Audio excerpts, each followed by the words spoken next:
Bonjour à tous, aujourd'hui on continue la nouvelle ère de Batman avec le chapitre 2. Si vous n'avez pas vu ma vidéo sur le chapitre 1, n'hésitez pas à aller la voir, elle s'affiche au-dessus à droite. Cette histoire est toujours écrite par Matt Fraction, dessinée par Jorge Jiménez et coloriée par Tomeu Morey.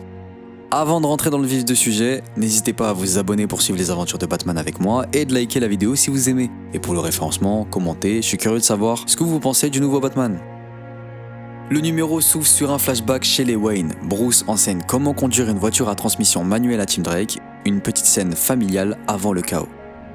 Puis retour dans le présent, où Tim intervient dans un vol raté de camion de lait maternisé dans l'East Side de Gotham. Il assène un violent coup dans le crâne du voleur avec un charisme incroyable, puis les choses dérapent. Deux policiers zélés de la nouvelle GCPD sous le commandement de Vandal Savage ouvrent le feu sur un suspect en fuite. Tim tente d'intervenir mais finit blessé et menotté dans un camion cellule rempli de criminels en cavale. Après une scène de combat super bien rythmée, très cinématographique et assez compliquée pour Robin, Batman arrive. Mais son rôle change ici, il ne mène pas seulement le combat, il doit évader son acolyte. Une fois libérés, les deux agents descendent du véhicule afin de ne pas laisser partir les deux justiciers. La tension monte quand Eddie, un des deux agents, décide de tirer sur Batman. Mais son collègue ne veut pas le laisser faire, alors il pointe son arme sur lui. Le Chevalier Noir ne peut pas les laisser s'entretuer, alors il s'interpose. Malheureusement, les deux agents sont touchés. Gotham change. Batman et Robin doivent réagir à une menace qui vient autant de la police que des criminels.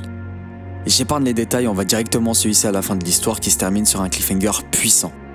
Tim Drake est en situation extrême, Batman est mis à l'épreuve et le commissaire Savage fait des justiciers des ennemis officiels de la GCPD. Franchement, le chapitre est tellement bien. Il oscille entre tension et moments de calme entre les actions du présent et les flashbacks de Bruce, Damian et Tim. Tout est super bien rythmé, hyper bien composé, l'histoire est claire, nette et précise, tout ce qu'il faut pour du Batman.